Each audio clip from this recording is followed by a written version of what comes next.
নমস্কার, ভাগ্যদিশা চ্যানেলে আপনাদের স্বাগত জানাই। আজকে হাজির হয়েছি খুবই গুরুত্বপূর্ণ একটি ট্রানজিট বিষয়ক আলোচনা নিয়ে বা রাশি বা নক্ষত্র পরিবর্তন আলোচনা নিয়ে। কেতু তার নক্ষত্র পরিবর্তন করছে, মঙ্গলের নক্ষত্র চিত্রা ত্যাগ করে চন্দ্রের নক্ষত্র হস্তাতে প্রবেশ করছে কন্যা রাশিতে। আপনারা জানেন গত বছর কেতু রাশি পরিবর্তন করেছে এবং সে তুলা রাশি থেকেই চিত্রা নক্ষত্রে অবস্থান করেছিল। এইবার চন্দ্রের নক্ষত্র হস্তাতে তার প্রবেশ ঘটবে। যেহেতু কেতু বা রাহু এরা সিউডো প্ল্যানেট এবং ঘড়ির কাঁটার দিকে এরা চলে, অর্থাৎ বক্র গতিতে এরা চলে, সেই কারণে পিছনের থেকে অর্থাৎ ব্যাক সাইড থেকে নক্ষত্রগুলো এরা ভোগ করে। এই বিষয়ক আলোচনা নিয়ে আজকে হাজির হয়েছি। এই আলোচনার আগে আমি আপনাদের বলতে চাইব, আপনাদের অনুরোধ করব, আপনাদের জন্য আমি যে দৈনিক রাশিফল, সাপ্তাহিক রাশিফল এবং মাসিক রাশিফল প্রস্তুত করি এবং তার সাথে বিভিন্ন গ্রহের ট্রানজিট, যেমন রাশি পরিবর্তন, নক্ষত্র পরিবর্তন বা বিভিন্ন গ্রহের যে একত্রে অবস্থান, বিভিন্ন যোগ, এর পাশাপাশি যে সমস্ত গ্রহগুলো আমাদের দৈনন্দিন জীবনে খুব বেশি প্রভাব ফেলে, তাদের বিশেষ করে কারকতা নিয়ে যে সমস্ত ভিডিও হয়, সেই সমস্ত ভিডিওগুলো আপনারা অবশ্যই এই চ্যানেলে দেখতে পারেন এবং যার ফলে আপনাদের অ্যাস্ট্রোলজিক্যাল যে গাইডেন্স তা আপনারা পেতে পারেন। এছাড়া বলবো যে আপনারা যারা ভাবছেন যে আমার সঙ্গে যোগাযোগ করবেন, তারা অনলাইন এবং অফলাইন দুইভাবেই আমার সঙ্গে যোগাযোগ করতে পারেন এবং আমার সাথে যোগাযোগ করার জন্য তার ঠিকানা এই ভিডিও ডেসক্রিপশন বক্সে এবং এই চ্যানেলের অ্যাবাউটে আপনারা পেয়ে যাবেন। এবং হোয়াটসঅ্যাপে আমাকে আপনারা মেসেজ করতে পারেন, ফোন করতে পারেন। ফেসবুকে আমার লিংক দেওয়া আছে ডেসক্রিপশন আমাদের এই চ্যানেলের অ্যাবাউটে, সেখানেও আপনারা আমাকে পেতে পারেন।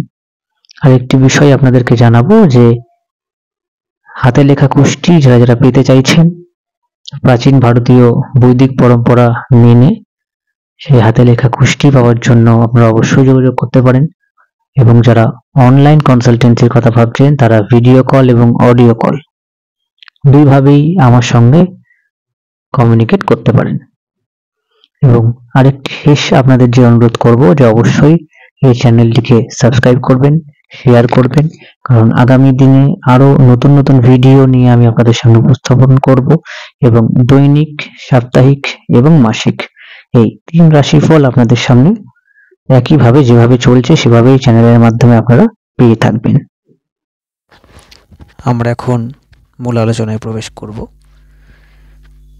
ডেট আপনাদের প্রথমেই জানাবো যে কবে কেতু নক্ষত্র পরিবর্তন করছে।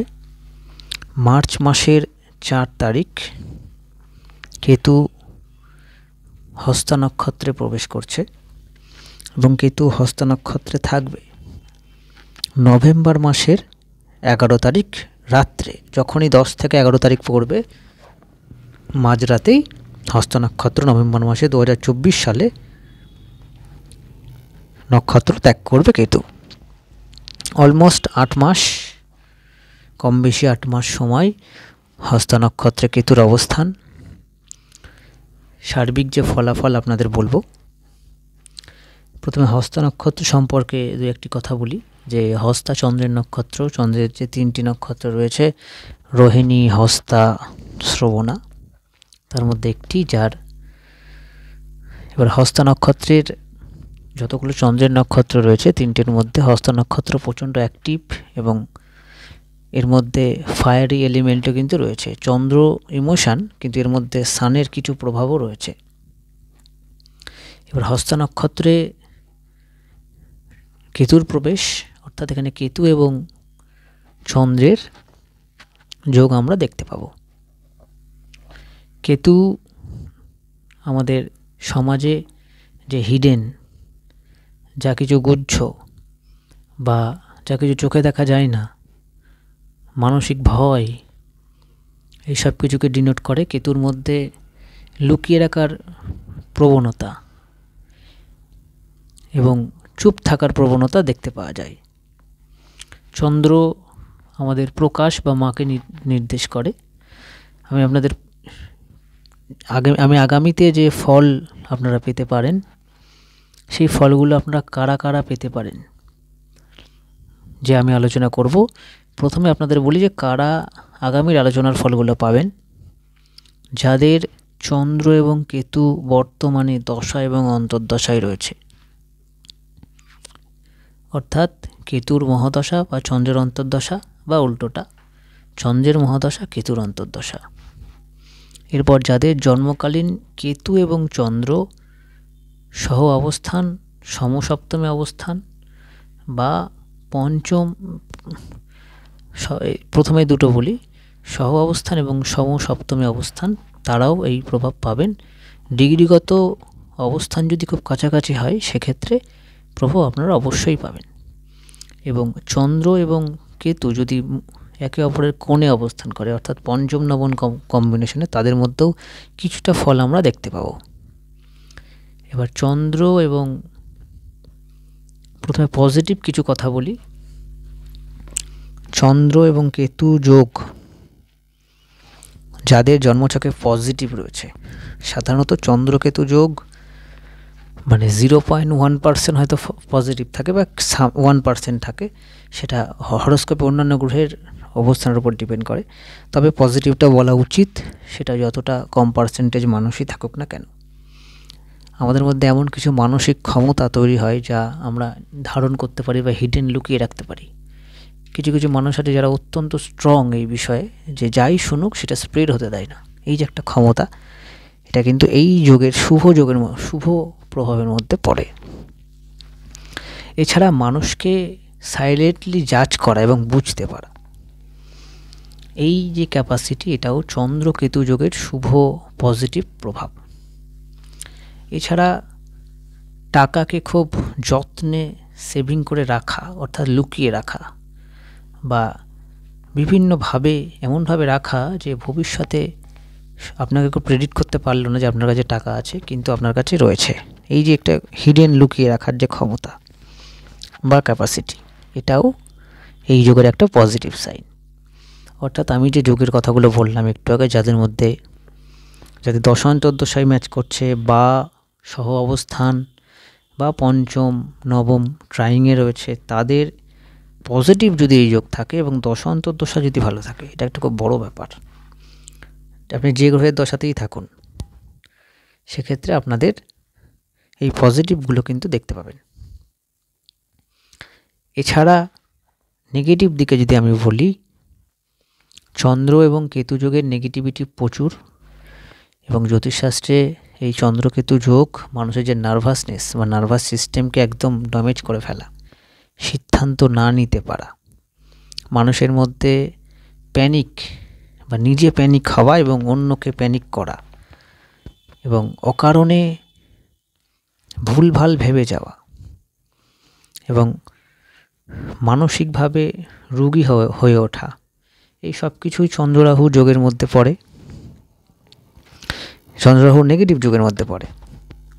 এবং প্রচণ্ডভাবে শারীরিকভাবে যদি আপনার রাশিতে এবং রাশির সাথে কোনোভাবে যদি লগ্ন দুর্বল হয়, সেক্ষেত্রে আপনার শারীরিক ক্ষতি হওয়া এবং জলজনিত রোগ এবং গুপ্ত রোগ এবং মায়ের স্বাস্থ্যহানি, বাড়িতে বাস্তুদোষ, বাড়িতে অশান্তি, নানান রকম এই যোগের নেগেটিভ প্রভাব রয়েছে। তবে সবচেয়ে বেশি প্রভাব পড়ে মনে, সম্পর্ক হানি, এর পাশাপাশি দাম্পত্য হানি, প্রেম প্রীতি সম্পর্কে সমস্যায়, নানান রকম সমস্যা বা এই নেগেটিভ যখন এই যোগ হয় তখন, বা জন্মছকে যদি থাকে, এই সমস্ত এফেক্টগুলো পড়ে।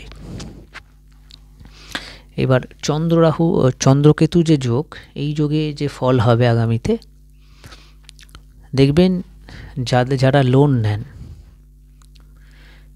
প্রথমে লোন নেওয়া নিয়ে বলি, যে আপনাদের জন্মছকে যদি এই যোগ থাকে, যেহেতু কালপুরুষের ষষ্ঠভাবে, ইন জেনারেল ষষ্ঠভাবে এই যোগ হচ্ছে, সেক্ষেত্রে লোন নিয়ে মানুষ বুঝতে পারলো না, হয়তো ঠকে গেল, টার্মস অ্যান্ড কন্ডিশনগুলো মানুষ পড়লো না, এই বিষয়ে যারা আগামী দিনে লোন নেবেন তারা অবশ্যই সাবধানতা অবলম্বন করবেন। যদি আপনাদের জন্মছকে এই যোগ থাকে এবং কোনো না কোনোভাবে আপনার নিজের ব্যক্তিগত জন্মছকের সাথে পঞ্চম, সপ্তম, দশম লগ্ন এগুলো কানেক্ট করছে, তাহলে অবশ্যই দেখবেন।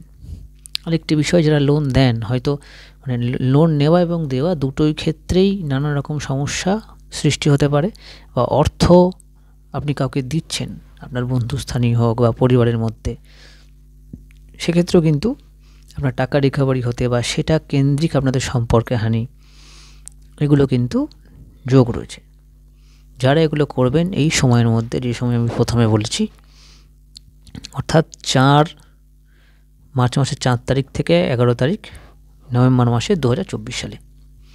আরেকটি বিষয়, চাকরি জীবনে যাদের চাকরি ভাবের সাথে কোনো না কোনোভাবে এই চন্দ্রকেতু যোগ যুক্ত রয়েছে এবং সেটা পজিটিভ নয়, তারা চাকরি রিলেটেড বা নানান রকম গুপ্ত শত্রু, গুপ্ত ষড়যন্ত্র, বদনাম, অপবাদ এবং প্রমোশন আটকে যাওয়া ইত্যাদি হতে পারে।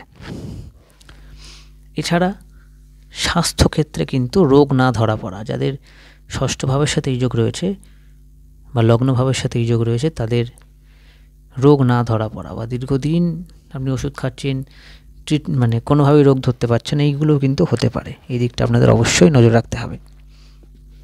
এই যোগে যখন চন্দ্র এবং কেতু বা অর্থাৎ হস্ত নক্ষত্রে যখন কেতু থাকবে, তখন যাদের জন্ম নক্ষত্র হস্তা, যাদের জন্ম নক্ষত্র শ্রবণা বা রোহিণী, তারা কিন্তু অবশ্যই মানসিকভাবে অবসাদে ভুগতে পারেন যদি আপনাদের জন্মকালীন চন্দ্র খুব নেগেটিভ থাকে, তাহলে এটা কিন্তু খুব ভালো করে মাথায় রাখবেন। এবং আরেকটি বিষয়, যাদের কেতু কোনো না কোনোভাবে পীড়িত রয়েছে, অর্থাৎ পীড়িত বলতে কেতু এমনভাবে অবস্থান করছে সে খুব নেগেটিভ, তারাও কিন্তু আপনার যেভাবে কেতু নেগেটিভ, সেই ভাবকেন্দ্রিক নানান সমস্যার সম্মুখীন হতে পারেন। সমাজের বুকে যে ঘটনা ঘটবে, যে বিশ্বাসে আঘাত, এবং যাদের জন্মছকে গুপ্ত শত্রুতার যোগ রয়েছে, তাদের এই সময় গুপ্ত শত্রুতা এবং মায়ের স্বাস্থ্যহানির একটা প্রবণতা রয়েছে। তবে মায়ের স্বাস্থ্যহানির ব্যাপারটা খুব রেয়ার। এটা এখানে চন্দ্র, কেতু এবং আপনার জন্মছকের 4th হাউসকে রিলেট হতে হবে এবং চন্দ্রকে পীড়িত হতে হবে, সেক্ষেত্রেই হবে।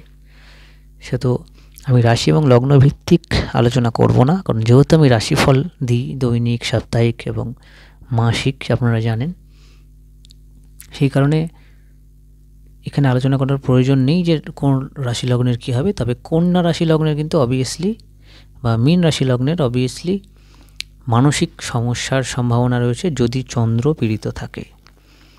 আমি নেগেটিভ কথা বেশি বললাম, তার কারণ নেগেটিভটার জন্যই আমরা প্রস্তুত থাকি না। পজিটিভ হলে আমরা অনেকটাই বা আমরা আনন্দিত হই। সেহেতু আমি আপনাদের বলবো, জ্যোতিষীয় পরামর্শ যদি নিতে চান, এই ট্রানজিটের উপর আপনার জন্মছক বিচার করি আপনারা অবশ্যই যোগাযোগ করতে পারেন। আমি প্রথমেই বলেছি যে কীভাবে করতে হবে, ডিসক্রিপশনে তার পূর্ণাঙ্গ বিবরণ রয়েছে। আপনারা সবাই ভালো থাকবেন, সুস্থ থাকবেন, নমস্কার।